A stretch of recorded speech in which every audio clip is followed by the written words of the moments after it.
Hello, and welcome to another episode of Unworthy History. I'm your host, Daryl Worthy.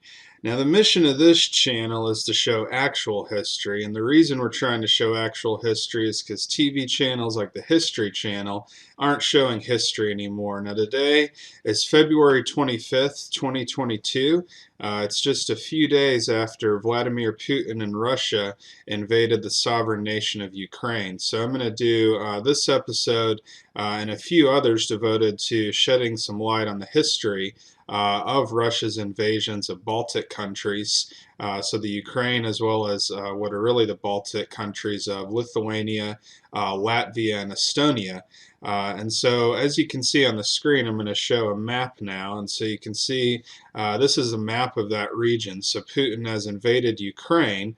And then north of Ukraine is Belarus, and Putin basically as a puppet dictator in Belarus. And so then over to the west of Belarus are the Baltic States. And so the Baltic States, like Lithuania in particular, that's the flag that I'm showing behind here. I actually have a family member, my father-in-law is Lithuanian, so I've learned a lot about Lithuanian history and culture, which is why I've done a few episodes on that. So anyhow, today I'm actually going to fill in the void that's left by the History Channel, not showing any timely history about the Russians or their victims, basically, in the Baltic states. So I'm going to do that by reading an article from this publication. So this is called Lituanas. And you can see it's vaguely on there, but it's Lithuanian Quarterly. It's actually from the summer of 1964. So this is when Lithuania was still under the Iron Curtain.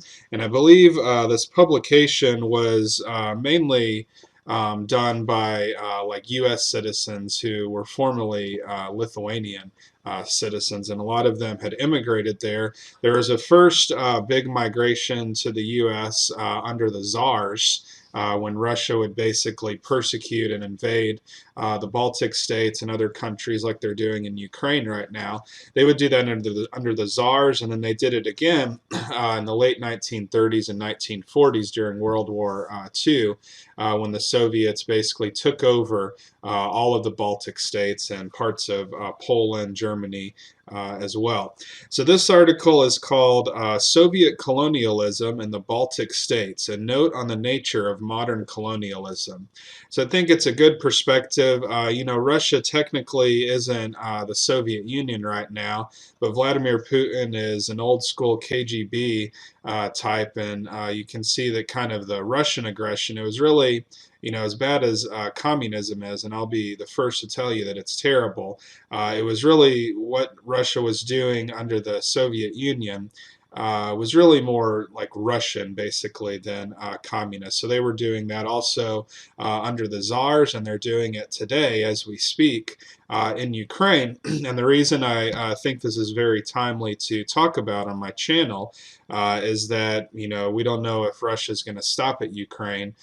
Countries like Lithuania, which shares a border with Belarus, which is a Russian puppet state. Some have speculated that Russia might try to invade Lithuania next. So anyhow, I hope that this sheds some light on how Russians treat these different countries that they invade and sort of make them basically their puppet states.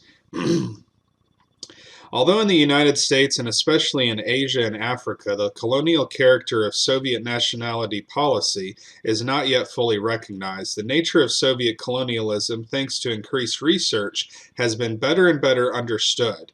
At least three considerable difficulties have hampered this understanding in the past. First, there has been a reluctance to recognize the nationality problem in the Soviet Union altogether. This has been largely caused, as Professor Richard Pipes of Harvard explains, by the American ideology of the melting pot and a related attitude that nationalism is evil and therefore not worthy of attention. Now, a current theme throughout this chapter is that this is from like the perspective of Lithuanians or Latvians and Estonians, and to them, nationality is very important because it's saving their culture. And same thing with Ukraine going on right now. Nationality is very important to them because they want to be a free state and not just a state that's basically a colony of Russia. According to Professor Pipes, Americans failed to understand it because of a more or less conscious equation of the American and Russian experience with national minorities. Americans assumed that in the Soviet Union, as in the United States, gradual assimilation of the minorities is both progressive and inevitable. Progressive because it tends towards the establishment of true equality. Professor Pipes writes, inevitable because it is backed by superior culture and economic power. How persuasive such considerations can be, Pipes continues, is best illustrated by the example of an eminent American jurist who was shocked to find, upon visiting Soviet Central Asia, that native children were attending separate schools instead of Russian ones, still fresh in memory. Pipes adds, are comparisons equating the Ukraine with Pennsylvania and Georgians with the Welsh or the Scots. An additional obstacle in understanding Soviet colonialism has been, to quote from the same article by Pipes, a very pronounced reluctance to concede that the problem is really something important and enduring. This attitude stems, Pipes says, from a value judgment of nationalism.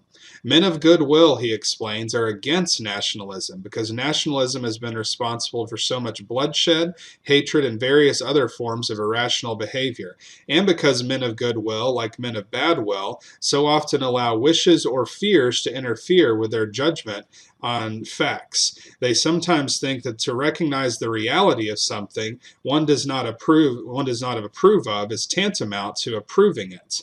Hence they are inclined to deny reality to that of which they disapprove. Thus, though they may concede that the nationality problem exists, they like to think that it will disappear. Two other difficulties in understanding Soviet colonialism, present especially in Asia and Africa, but also in the United States, are rooted in the differences that ostensibly distinguish Soviet policy from the old type of colonialism, and also in the ideological character of the Soviet system itself. First, in many aspects, Soviet colonialism looks different from the classical colonialism. In the bygone era practiced by European powers, thus, for example, while the capitalist colonialists denied to the seized countries social equality, education, and industrialization, the Soviets freely grant and even promote it. They do not publicly suppress the local language either, and instead of forbidding, require the conquered people's participation in certain government rituals. These differences succeed in camouflaging the fact of Moscow's arbitrary rule, especially for people who forget that there is more than one way to skin a cat. Finally, the colonial nature of Soviet nationality policy is obscured by the ideological nature of communist policymaking and the ideological character of the Soviet system itself. The Soviets claim that their objective is the creation of a communist society which, once established, is supposed to represent mankind's highest ideals. Its creation requires patience and sacrifices. Should nationalism of a smaller or larger nation be allowed to stand in the way of achieving this ideal? In this way, Moscow's colonial policies are justified as mere means necessary to make communism a reality.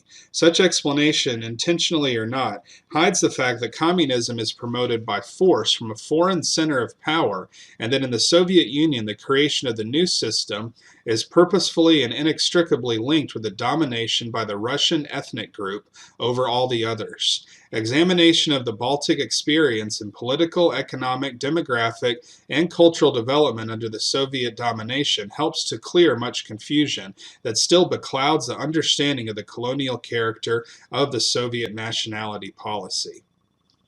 So that's the end of sort of the prologue to this chapter. So I'm going to end that for this video.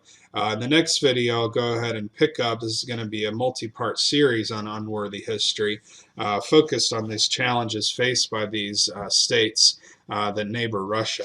And so in the next video, I'll go ahead and continue with Chapter 1. So anyhow, if you want to see more episodes like this, then be sure to like and subscribe, and we'll see you next time on Unworthy History.